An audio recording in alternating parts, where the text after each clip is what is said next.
Hello, this is Phoenix Jackson of Phoenix Effect News, and I thank you all for joining me here today.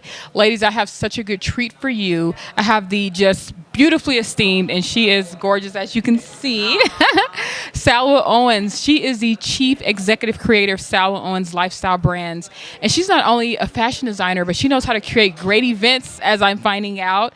And I want to welcome you to Phoenix Effect News. Thank you so much for being here. Thank you. Thank you for having me. I appreciate it. I'm excited to meet you and talk to your people. So you do fashion. You are awesome at it. I mean, clearly you see her accessories, how she's dressed. We were matching just by default. But you are putting on this great event coming up here in Denver on December 8th called Fierce in the City 3. It's your third installment. But people want to know, like, who is Salwa Owens? How did you get your start in fashion? What was your inspiration? So let's start with, how did you get in fashion? What's your educational journey into this industry? Sure. So I started with fashion. I always knew I wanted to have a fashion brand, but I always knew I wanted to have a very business approach to it. So I wanted to get my business degree first. International business was what I went with because I knew when I do build this thing, I want to go international. So in my head, I'm like, okay, get the basics first, study business. Then I went back to school for fashion design. So I went from studying business at UGA, in the South, to studying fashion design in Los Angeles, and kind of got to experience a little bit of two very different parts of the country, got the business knowledge down, and then I really, really dove into fashion design. And when I graduated from FITM, I was married, and we started a family, so I thought, okay, I don't want to have to choose between motherhood and a business. There's got to be a way where I can start and balance both, even if it takes a little longer, even if it's not going to be, the ultimate empire that I one day hope to build. At least I'm off to a start where I learned the balancing act, which, every mother knows that a balancing act is, you never perfect it, but you always do your best. And so that's kind of was my start. I started small. I didn't have any funding, so I kind of decided to stay niche. I picked maxi dresses and scarves because those sold well, and I just made those for about almost 2 years, and I saved money from those sales to take it to the next level and hire a seamstress. Then I saved money from that step, and I was able to go into mass production.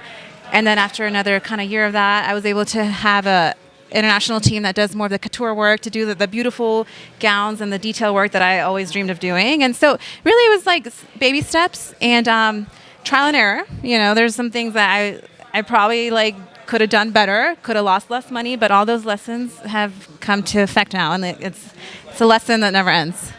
So for you being in fashion design, what do you think is the best just outlet for fashion designers right now? If someone wants to get into the industry and they really want to showcase what they do best and their style, what's the best platform, and what platform do you live by as a fashion designer?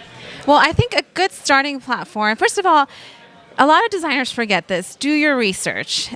Take a little backwards approach. So find out who is your customer, and you work backwards a little. Your marketing strategy has to be in place first, and that way you know who you're designing for. There's so much out there that you need to have a really good, unique selling proposition. Like, what makes you different? Everybody wants to make something pretty. And, that doesn't make us, everybody loves fashion. We're all fashionistas. So what makes you different? Work backwards with a good, solid marketing approach, and then start. Etsy is one of those really great platforms for people that want to create something and just sell it. I started on Etsy before I launched my own website. And especially if you're hand making things. But definitely study the market, find something that makes you unique, and find some sort of problem that you're solving. And I know it's fashion, we're not saving lives, but there's always something that there needs to be more of, or different sizing, whatever. So really just do your research and then stay kind of niche. I love that, because some people really step out and they're trying to do something for everyone. They're trying to do nude prints and plus model work and the stuff that's in Victoria's Secret's catalogs. They're trying to mix and match items for business women, what you see on Venus.com. But your stuff really is very just focused. I can say the first time I visited your site, I was like, oh my God, this is some great stuff. Okay, salwaowens.com, by the way. We'll talk about that in a sec. But you had just great pieces, all very nice muted colors. It was really a representation of actually what you see here now, and just how you just design in your tone. So you actually showcase what you are. I don't know how many fashion designers I've seen who were dressing very out there and but they wanted you to wear their simple black dress. It's well, you don't wear your own simple black dress, so why should I wear your simple black dress? You have on polka dots with stripes and a bow that's like tipped to the side. Like you're, it's too eclectic, but yours was very just like tangible and beautiful and elegant at the same time. So I really dug that. I love that. I mean, I do think that as a designer, you need to have your aesthetic that is you. And if you're building a brand, you need to embody that. So, like you said, there has to be a cohesion between like what you are and what you're selling. And I would not sell anything that I wouldn't wear. And I also, I want to have fun with fashion, but I also want to have a practical approach because I don't want anybody to spend money on something that's going to hang there because they don't know how to wear it. So it's about creating pieces that are practical yet chic and fierce. So what was your inspiration? Like when you decided to go into fashion and you're like, ooh, I like that person, or I want to design like that person, or maybe you liked a particular piece, or what was your inspiration behind wanting to step into fashion the way that you have? Yeah, so I originally, when I started with design school, I thought I was going to be a bridal designer only. I thought, like, that's it. I'm going to do gowns. I want to be like Monique Lelier, and she actually went to FITM. And Carolina Herrera is one of my favorites. So I was like, I'm going to make beautiful gowns, and every woman's going to want them. And then I started, after design school, I was like, all right, what did you learn in business school? And how, that's not the most practical way to start. No one wants to buy their big day gown from someone that's like, hey, I just started, buy my dress. So that's kind of why I took a more practical approach, and things that you can wear on the daily and people start to trust you. I added the gowns way later after building that trust. And but my inspiration was the big, beautiful pieces that, every girl dreams of wearing. And who are your favorite designers, past and present? So I am a big fan of Diane von Furstenberg because her brand it's very strong. You see her stuff, it's her, and she's kind of really embodies the whole female empowerment aspect, which is so important to me. Same thing with Tory Burch. They're building brands, and they're also making a point to kind of go reach out to younger women, help them, whether it's through foundations or mentorship programs. And that's really something that I aspire to do one day is more of that, because, we have to kind of help each other out and teach each other, like, do that and don't do that. And if you're able to help someone fund their business, great. I'm not there yet, but that I love those two brands for that. I love Rachel Zoe because she created a collection based on her aesthetic. So she did the styling first, and then she made pieces that are like, oh, that's totally Rachel Zoe. So I love that about her too. So you just said something that you want to do more of, and that's about the giving back piece. You loved how these women are giving back. Well, you are doing that because on December 8th, here in Denver at Native Hotel, you have the Fierce in the City 3 event.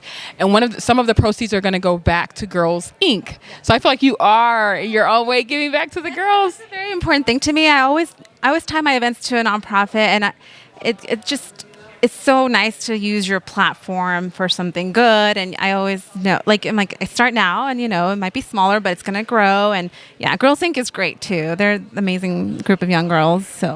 So let's talk about the Fierce in the City. You have done this multiple years.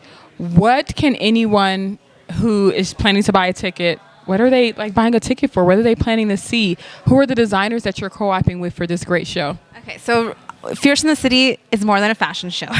It's like an amazing group of talent. I have musicians, including a couple of top American Idol finalists that they're amazing vocalists, and they will be performing. I have Chase Likens, Vincent Powell, Devin Blake Jones. We have a fur and leather designer, Andreas DeSagas. We have Maggie Burns. She does bridal couture, and then Andrea Lee Jewelry, and myself. I'll be showing my new fitness collection and my new ready-to-wear and my curated fashion. But really what sets it apart from other fashion shows is that I want to showcase the best of everybody. So, when I design a fitness collection, it's with actual fitness women in mind. So what am I doing? I'm putting the fitness community leaders of Denver on the runway. So the women modeling the fitness clothes they're gym owners, they're fitness influencers. They're really, and these girls are hot. I saw them. They're hot, and they embody it. When I show my curated collection, I started carrying these things because I wanted to cater to women that don't necessarily want to spend $200 on a dress. And so I'm like, the inspiration with these women, that they're fierce, they're fabulous, they're inspiring, they do a lot. Then you're one of them. So they're like Phoenix, and they're badass. Can I say that? And so I want to put them on the runway. And so really, I have a segment with pageant contestants, past or present, because they work so hard for that one day, and I feel like to just give them celebrate them more, whether they won, lost, or still yet to compete. like it doesn't matter. And lost is not a good word, like, but it doesn't matter. So it's really about celebrating everybody in their best light. And I pair everybody with a musician, so each segment is kind of embodying a different vibe and showcasing everybody at their best. It's really like a collaboration of talent. I love that, and I am so excited. So yes, I am one of the everyday women that she's having out. I just saw my dress. It's sexy. It's beautiful. I actually want to buy it. It's so lovely. So yeah. Yes, I think it is going to go home with me.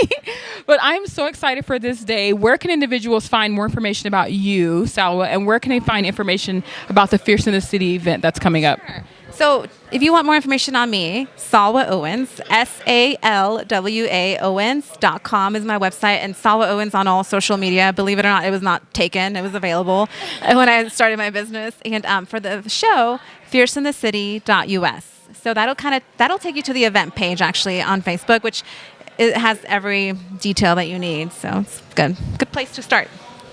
Well, I am so excited about the Fierce in the City event. And again, it's on December 8th at Native Hotel downtown in Denver. But we have these great individuals, these, like you said, artists, musicians who are coming out, great designers, jewelry, all of that. So it's going to be a really great time for you individuals. And there's going to be a pop-up shop of Salwa's collection so y'all can see and shop and participate in this lovely event.